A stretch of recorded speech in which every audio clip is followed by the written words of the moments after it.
శ్రీమతి పంచుమతి అనురాధ గారు, సర్వశ్రీ దువ్వారపు రామారావు గారు, వి తిరుమల నాయుడు గారు, కంచర్ల శ్రీకాంత్ గారు, గౌరవ ఎమ్మెల్సీ వారు 3 ప్రశ్నలు అడిగారు అధ్యక్ష. పంచాయతీరాజ్ గ్రామీణాభివృద్ధి శాఖకు సంబంధించి వారు అడిగిన ప్రశ్నల్లో మొదటిది పంచాయతీలకు విడుదల చేసిన 14 మరియు 15 ఆర్థిక సంఘం నిధుల్లో దాదాపు 9,000 కోట్లను ప్రభుత్వం దారి మళ్లించిన విషయం వాస్తవమేనా? రెండో ప్రశ్న, కేంద్ర ప్రభుత్వ అధికారులు కొన్ని పంచాయతీలను సందర్శించి కొన్ని అవకతవకల్ని ఎత్తి చూపడం కూడా వాస్తవమేనా? మూడో ప్రశ్న అయితే ఒకవేళ వాస్తవం అయితే దాని మీద ఆ దానిపైన తీసుకున్న చర్యలు ఏమిటి?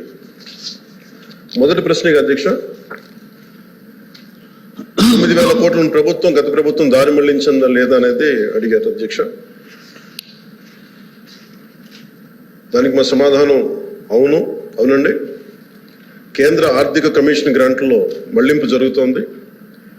ఇప్పటి వరకు భారత ప్రభుత్వం ఆర్థిక కమిషన్ గ్రాంట్ను విడుదల చేసినప్పటికీ పంచాయతీరాజ్ సంస్థలకు 998 కోట్ల నిధులు ఇంకా విడుదల కాలేదు.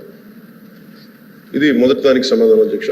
రెండో ప్రశ్నకి, కేంద్ర ప్రభుత్వం అధికారులు రాష్ట్రంలోని ఒక 5 గ్రామ పంచాయతీలను సందర్శించారు.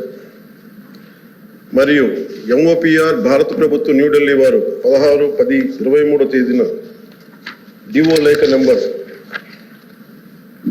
M11015/150/2020 FD Part 1 ద్వారా ఆంధ్రప్రదేశ్ ప్రభుత్వానికి వారి పరిశీలనలు తెలియజేశారు.